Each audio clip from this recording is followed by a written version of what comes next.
a similar song, Amazon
Yeah, I'm doing fine. We're all fine.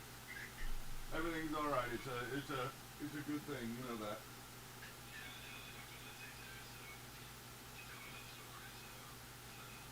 Yeah. Oh yeah. That's all right. It's not a big deal. We buried her a long time ago. She's finally to get a mourn a little bit, and it's a weird morning. It's like, okay, finally.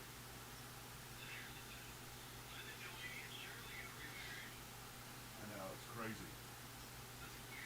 I know, it's so weird. It does not make any sense. I don't even think about it. It disturbs me quite a bit. I don't know, somewhere around there. Close. He was 85 when he died. He died like a year and a half ago, 2 years ago. It's like, what the frig? Dude, if my wife does that to me, I'm coming down and hunting her. I know, dude. It's just pretty hard.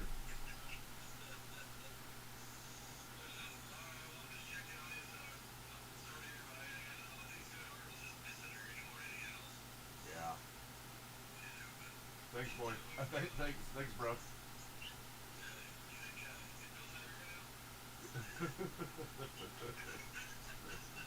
All right, stupid. Bye. Love you.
Echo, fan off.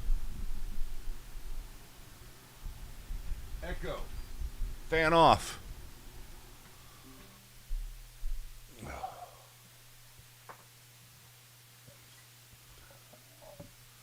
Crud.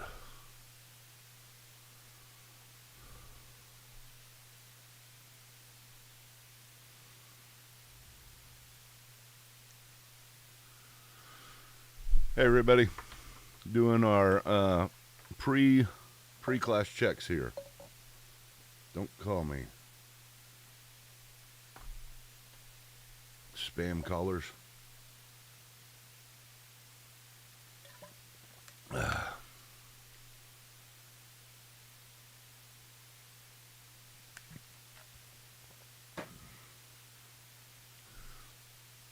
All right, let's see here. We got 3 minutes.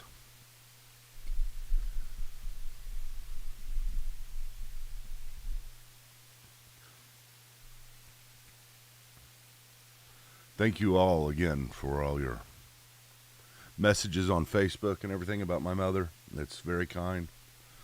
Psalm 116:15 says, "Precious in the sight of the Lord is the death of his saints." And me and my sisters would all attest, and I'm sure my father would have too, but there was nobody that was more of a saint. There's nobody I've ever met that I know for sure one day, I know for sure right now, is standing with Christ than my mother. Nobody. I mean, not even close.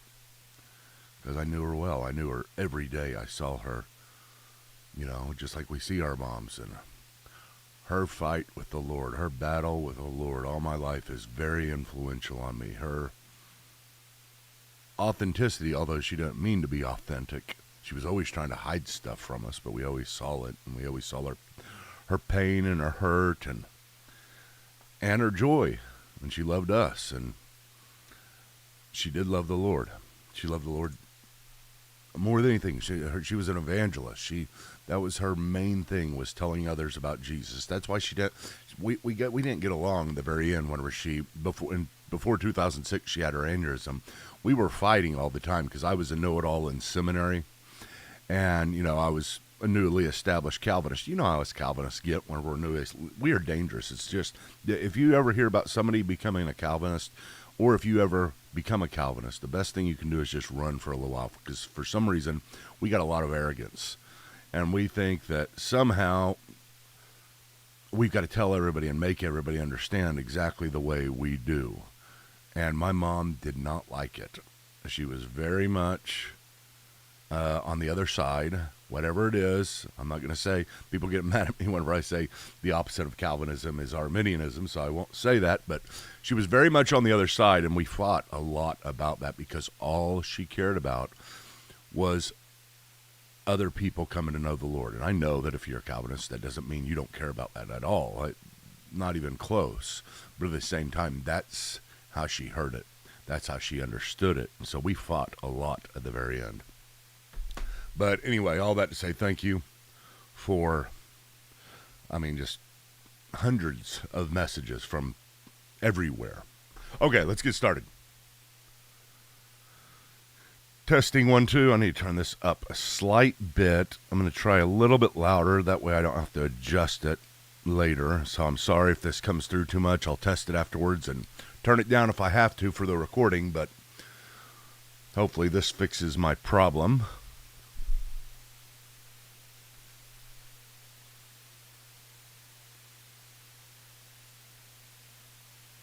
You know what I hate, just real quick, just as an aside?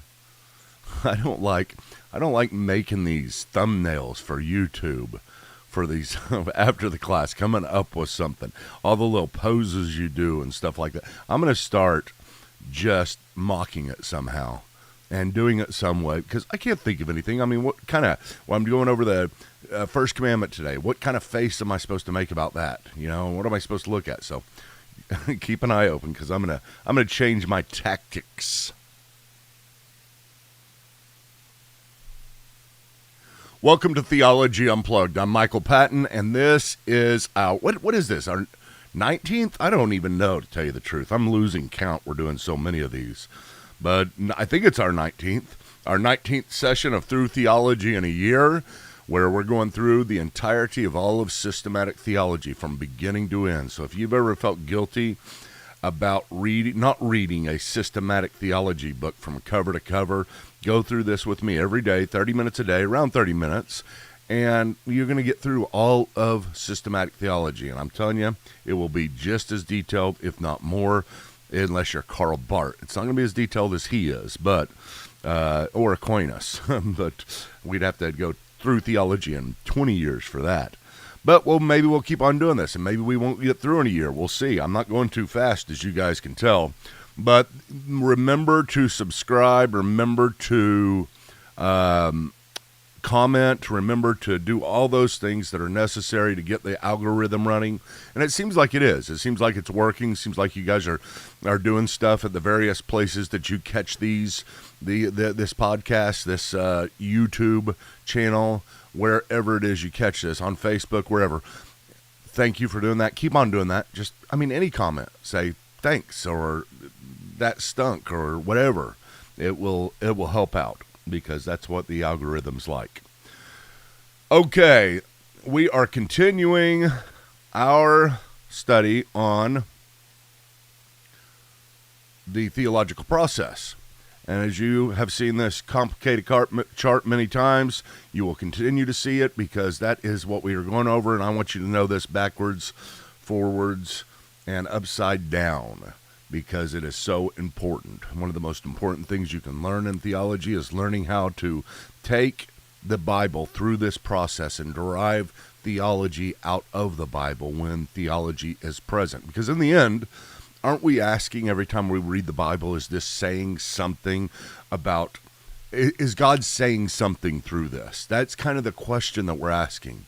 Is God saying something to us about himself or about us in this particular passage? And as I've said many times, that's not always true. He's not always saying something to us, but many times he is. And we got to learn to discern when it is that he's talking to us about our situations that will apply to our situations, and when it is that it is just talking about what happened, establishing foundations and history. And the Bible is not a systematic theology.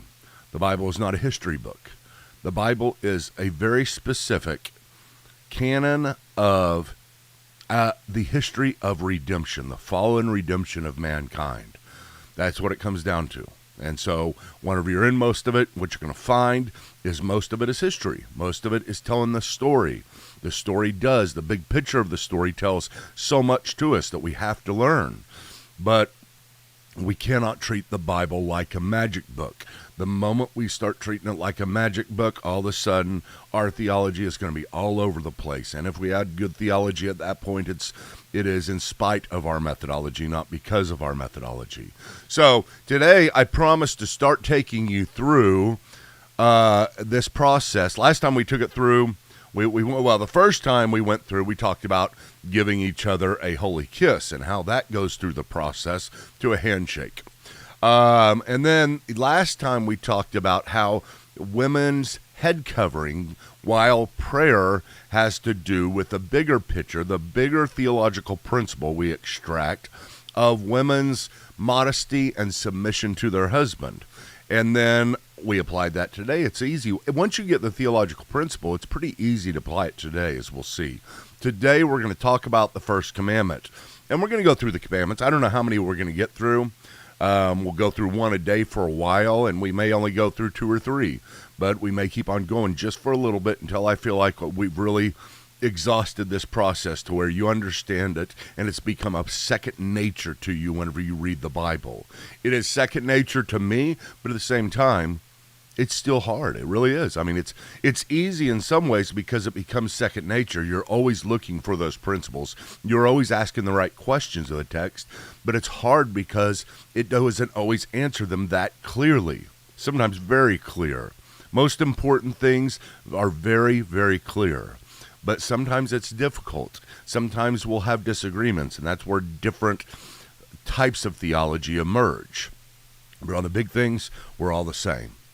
Okay, so let's go to The process here, remember, you go from clothed to unclothed to clothed again. Clothed in the ancient garment, whatever cultural expression a command or a principle has back in the day, we extract that, unclothe it, and then we reclothe it. I hope you guys like that, because I obviously am really proud of that particular slide. I think it, for me at least, it expresses exactly what it is that I'm trying to talk to you about. Okay, now clothed, unclothed, and clothed again. Now we're going to take it through this. We're going to go to the first commandment. And let me just read this. And then step by step, slowly, you and I together are going to walk through this process. And I think you're going to see it happen. I think it will be clear enough. And I think commandments are the best way to do this, because they have all of the elements of what we need to ask the questions that I need you to ask. Okay, so here's the questions. Or here's what we're trying to discover: what they did, what to do, and what we do. So when we read this commandment, that's the question. But what's the first question we're asking? What's the first one in the series? It is what they did. So what is it that they did here? What is going on? Whenever we're talking about this particular commandment, we're asking questions of the text. And let me see how I have this real quick. Let me get back to me so that I can just look at this alone. Okay, this is it. And I'm going to show you this slide again real quick, and then we're going to go back to the commandment. So you have, what did it mean then? That's where we have to start, and we're asking all kinds of questions of the text: historical, grammatical, contextual, and literary questions of the text. And we ask all of these questions before we extract a timeless principle, if there is a timeless principle to extract. So let's go to the commandment. It says, "Then God spoke all of these words, saying, I am the Lord your God, who brought you out of the land of Egypt, out of the house of slavery. You shall have no other gods before me." So really, the first commandment is just verse 3. You shall have no other gods before me. Now we've got to get back and we say, wait a minute. What are these questions that we're asking of this particular text? What is going on at the time? The first thing we got to do is back up and say, okay, let's try to get the big picture. And we're going to do this way, and I'm going to assume that you guys know how to do this and that you know to do this. First of all, contextual, right? What is the context that this particular command is coming in? It doesn't come in a vacuum. It comes in a historical situation. Most of the Bible is history book, and you're going to have to study the history and see the big picture of what has happened and what is going to happen to be able to see the big picture. So you ask the question, what is going on? Now, I'd ask you this. Where is this command being given?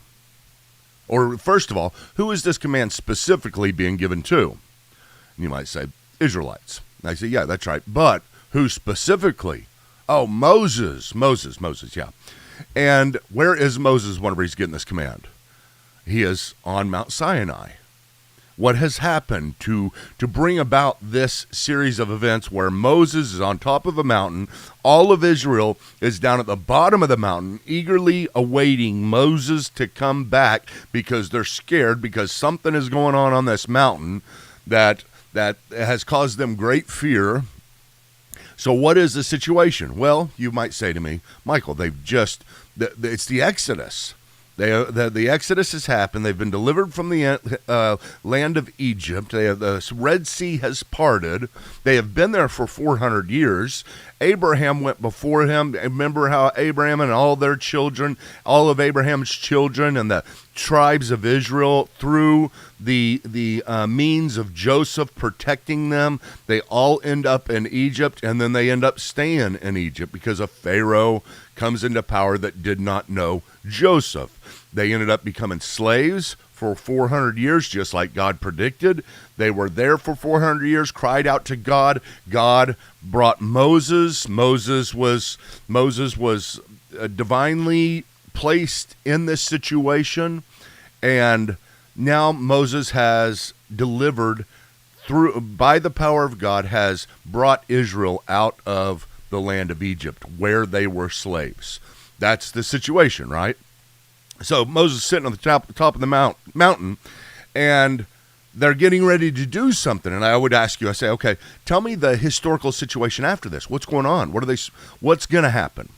They say, oh, Michael, they're going into the land of Canaan, the promised land, the land that was given through a covenant to Abraham a long time ago. And we are all Abraham's children. All the people down at the bottom of the mountain are Abraham's children. They are the Israelites. And they know they're heading into the promised land. So they're coming out of Egypt and going into Canaan, okay, in the Middle East, taking a long trip. Okay, now that's some of the historical situation. Getting ready to inherit the promised land. Now give me some of the context of this historical situation. I want to know what type of world they lived in at this time, because this is going to be very, very important. You want to understand the culture of the day. Now remember, we're sitting here and we're looking at this passage, and all we're doing is looking at this one verse, really, you shall have no other gods before me. And so whenever we're looking at the Bible here, at the very first step, we're looking at the Bible, we're really having to travel throughout the Bible and behind the Bible and under the Bible, all the context, all the culture that is going around at the time, and we have to discover this. And this is what takes some legwork sometimes. Now, sometimes it doesn't. Sometimes you learn a lot of this in Sunday school, and it's not that difficult. But at the same time, to really deeply understand what kind of culture they are in. Where are they coming from? They're coming from the land of Egypt. Tell me about Egypt. Well, Egypt had pharaohs, and tell me about Pharaoh. Well, Pharaoh was kind of seen as a god. He was the leader of the group. What kind of a god? Tell me about what their view of God is. Whenever you said the word God, because this is going to become very important in this passage, whenever you said the word God, what did they think? And then that's maybe whenever you scratch your head a little bit and you say, well, did they think the ultimate creator like we do? No, they didn't. It's not the same thing. See, whenever you and I think of the word God, you shall have no other gods, we think the one who created us. We think of we're in the Western world. We inherited a very Greek philosophy of God, which is okay. And I'll help you to understand this later on as the big picture of theology develops. But at the same time, that's the way we think. So we're sitting here in America, and we are thousands of years past this event. We are thousands of years, we would say, in advancement of understanding and the progress of understanding that God has given to us. And whenever we hear the word God, we think ultimate creator. We think in terms of this, the unmoved mover, because we're inheriting this from Aristotle, and we've got this idea only of God as being the ultimate creator. Yes, he can be all these other things we're going to talk about, but at the same time, the first thing we think of is ultimate creator, and we think it's really weird. It's very confusing for us whenever we hear this passage that says, you shall have no other gods before me, right? Because here's the way we think. Oh, that's easy. Why would I have any other gods? There can only be one God. You can't have an infinite regress, and you can't have multiple. There's all kinds of philosophical things that go into this that say there can only be one God. And so whenever you say, you shall have no other gods before me, we say, snap, I've got this one. Go to the next commandment. No problem. But that's how you would do it if you started in your context, if you started in the here and now, if you started today with your own clothes on and interpreted the word God. But we can't do that. We have to get back to the clothes that they wore and understand how they meant the term God. So we go, wait, okay, let's back up. How did they mean the term God? You just said Pharaoh was a god. Was he the ultimate creator? You'd say, no. They had a whole different theology in the day. In Egypt, is that what we're talking about? Yes, in Egypt. So tell me about the theology, the big picture theology of Egypt. Well, they were polytheistic, right? Polytheistic. Generally speaking, there's some variations within the polytheism system, but polytheism is the main thing we need to understand. So I would ask you, okay, let's keep on building the culture. Let's keep on clothing this ancient guy so we understand exactly what it is that they heard, because this is the author's intent. God is speaking to the Israelites. He's not speaking to you. What would the Israelites have heard when they heard, "You shall have no other gods before me"? Tell me specifically. So they have a context in which they have a polytheism that they have inherited. Many gods. Even Abraham came from a land of where there were many gods, and he gave up his God. So it's a weird situation. And God doesn't automatically tell them the straighten out the views all at once. I mean, if you have a bad theology, he'll tweak it all the way through the Old Testament into the New Testament until it's much more perfected. But if we go back here, God doesn't come in and say, you guys, why would you have any other gods? There can only be one creator God, that type of thing. He's talking to them in their context. What do they view as gods? Well, polytheism. The polytheistic structure is a very interesting structure because you have many different powers, many different superpowers, if you will. They weren't the creators. Sometimes there was an ultimate creator, kind of, but they didn't even think that way. They thought in such a way as, these are different resources we go to when we are in need of the basic things of life. Okay, that's their system. Where do these resources come from? I don't know. They're supernatural. Are they people? No, they're gods. They're supernatural. They have more power than we do. They demand our worship. And if we worship them well, they'll give us what we want within their category of what they can give, within their category of power. So you would have gods. You would have many gods. And I would say, why do you need many gods? Why not just one? Because each god is in control of a different aspect of life, a different power that has been given. He has been given authority over. So let me give you some examples. Remember, we're building out the history before we make the move to today. So we start with today. That's what we do. We say, I don't need this. I only have one God. I'm smart.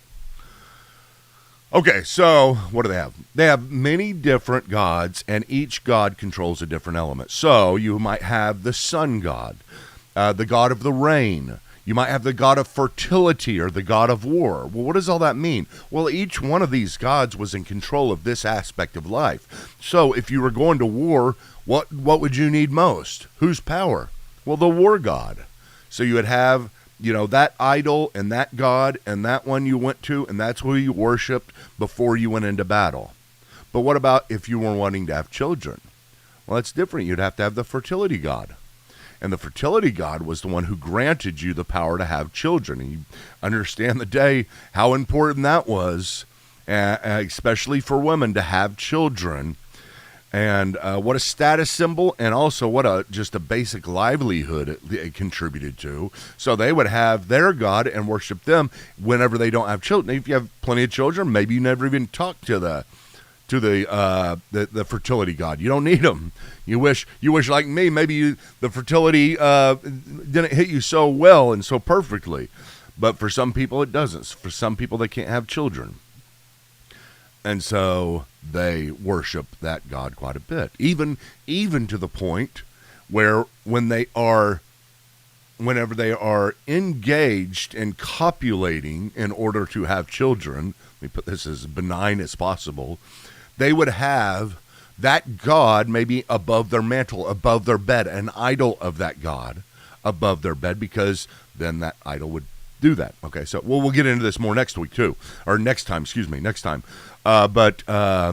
So if the season was dry, if you weren't getting any crops, who would you go to? Well, you go to the rain god, that kind of thing. So you can see every single aspect of life was controlled by a particular god.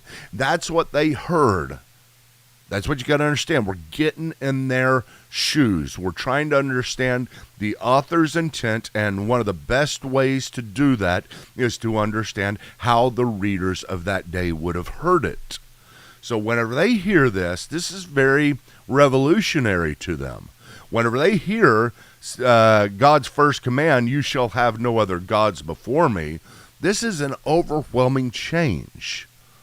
Okay, they thought at first, Yahweh is going to be our God. You guys keep your gods, you go over there. We think ours is pretty powerful. We're not really sure what Yahweh does yet, what he's in control of, but we know he can split seas and he can beat up all the people of Egypt and challenge all the gods there because he wiped them out. He challenged them all and we beat them. And so whenever God's first command is this, hey, he says this, and I'm going to put it in different terms. No longer am I going to use the word God because it doesn't help us. Whenever it says, you shall have no other gods, that doesn't help me right now. And having, you shall have no other gods, that doesn't help me either.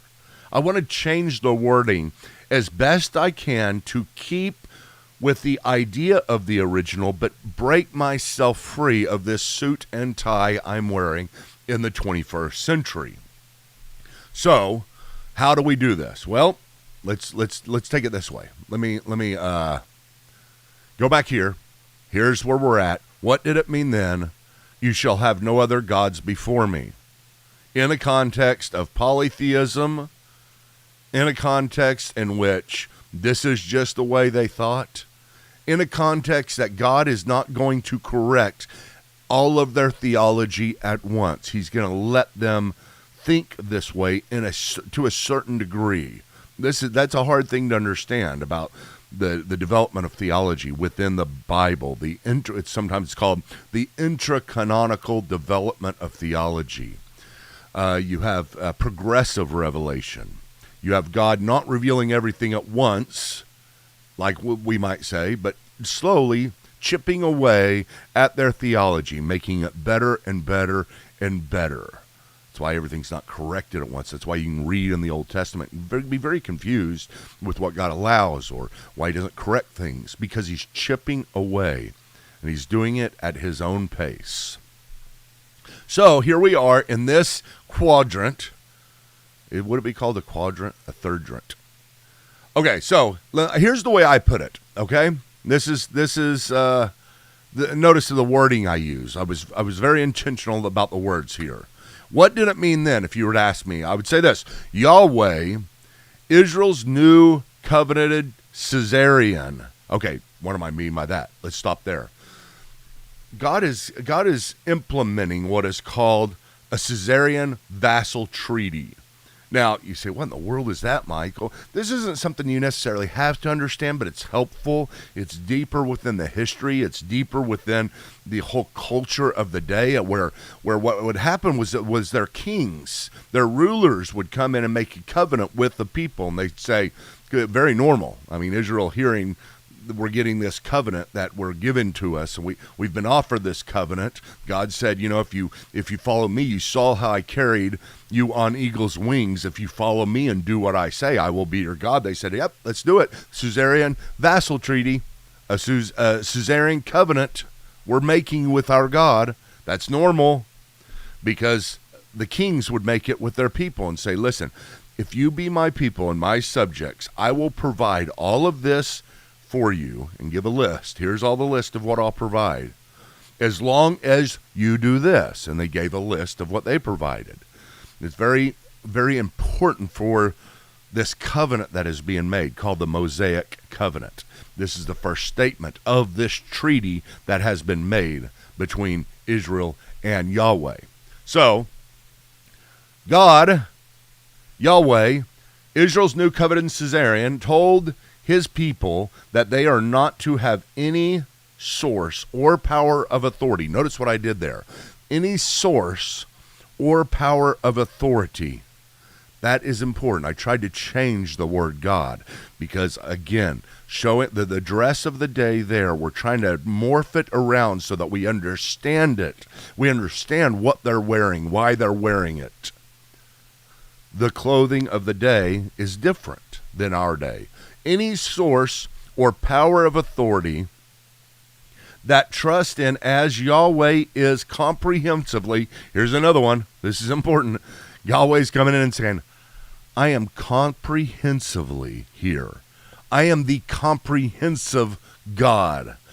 And this is one of the reasons why you hear him say El Shaddai. That's the name of it. The Lord, not just the Lord, not just the El, but the El Shaddai, the Lord God Almighty. What in the world is that? The Lord God, remember, chipping away at their theology. God is coming in, he's telling them, I comprehensively meet all your needs. Comprehensively. This is revolutionary for them if they would have really grabbed a hold of this. It was too hard though. They were too caught up in the culture, and as they're getting as he is getting this covenant from God up on the mountain, and they're all waiting anxiously, they get scared and start building idols. At that point, they start turning back to the old way right then, because they don't know what to do, because that's the way they do things. They and it has a lot to do with next time, a whole lot to do with next time. But this one here is just, you're getting into their culture. Notice how we've clothed ourselves, and we're just sitting here right now, and we're clothed just like they would have been at this time in the ancient world. And understanding it, God's coming in and saying, I take care of everything. So if we're right on this, because this is the hardest part, this first part right here, this step is the hardest step, and we got to make sure we're right, because if we mess up here, every other step is messed up. So we probably spend the majority of our time, almost every time we are studying Scripture, in this first place. So if we are right, and I am right, that I have interpreted this correctly, then we can go to what did it mean, or what does it mean? We've come to a conclusion on what did it mean then, so what does it mean? Let's look. We can interpret this now and try to strip it of all its baggage. Remember, we're taking all the clothes back off, and we're going to try to be as generic as possible and restate this same thing, but without the cultural baggage. Here we go. And this wipe up.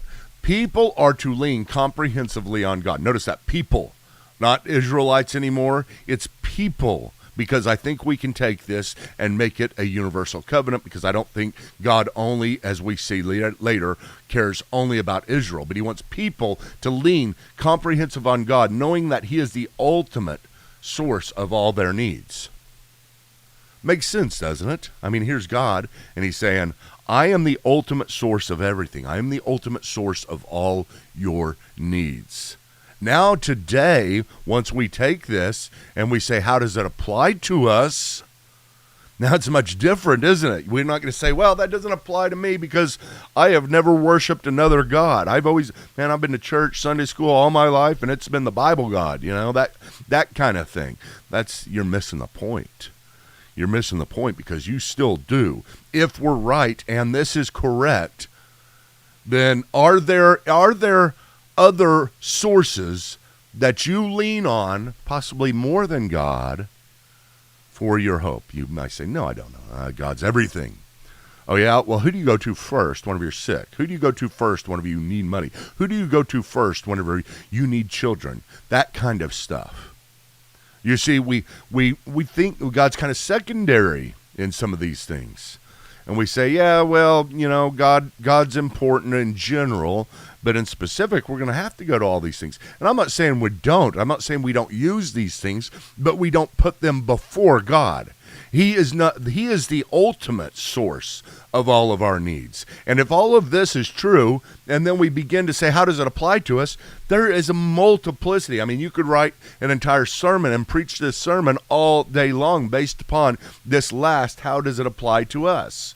We are not to put our ultimate hope in any other source of provision, sustenance, or power other than our God. He is our hope, not doctors. He is our hope, not 401ks. He is our hope, not our children or our spouse. I could go on and on with things that you and I put, if our definition of God here has been correct, if we've gone through the theological process, well, and it is an ultimate source of trust because of the way the culture saw it, then we have so many gods.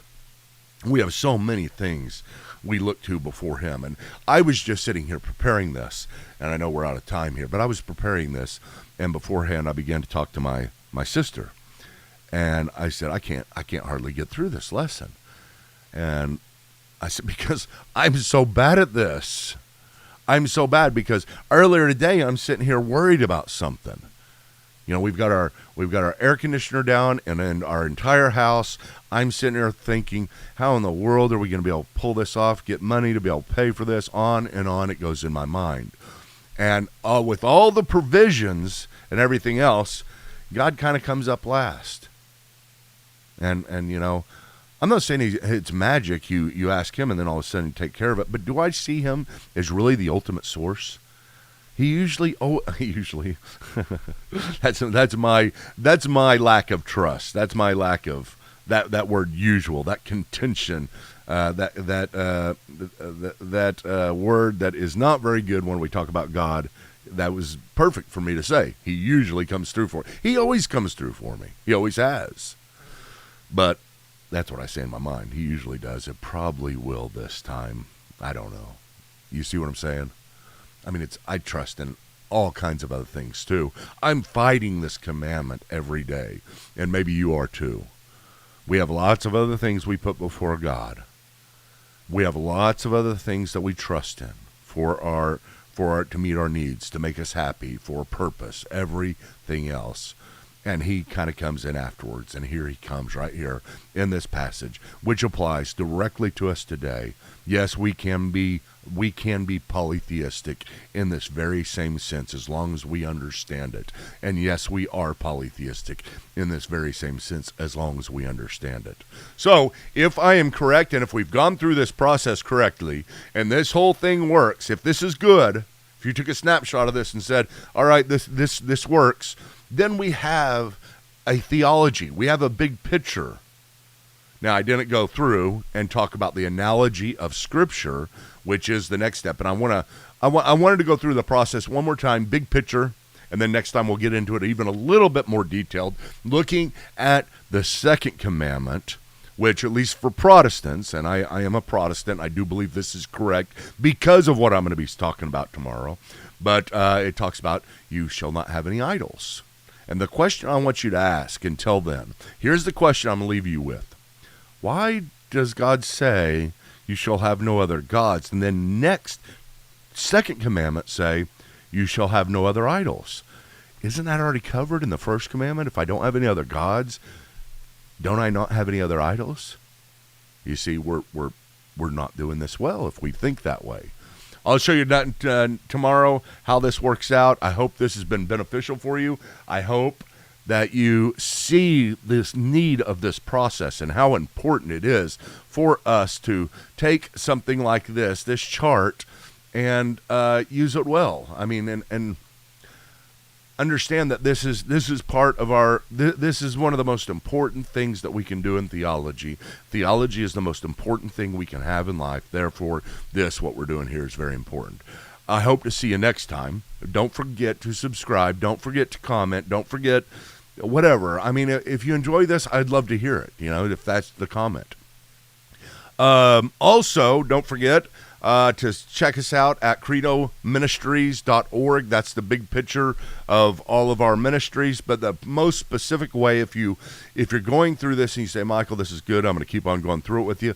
If you can, if it's possible, so that I can get air conditioner. No, I'm just kidding. No, I mean, it is kind of, but at the same time, I need your support. Okay, I need your support. I trust God, and I hand this over to God, even though I say He's sometimes comes through and meets my needs. But anyway, support patreon.com/C Michael Patton. If you wanted to find me anywhere, Facebook, Twitter, TikTok, /C Michael Patton after each one of those. It's I've got a monopoly on the C Michael Patton. Michael Patton, Mike Patton is the lead singer of Faith No More, and he's got a monopoly above me whenever it comes to the Mike Patton or Michael Patton. So I have to go with C Michael Patton. But that's my name, Christopher Michael Patton. Thank you guys. We'll see you next time.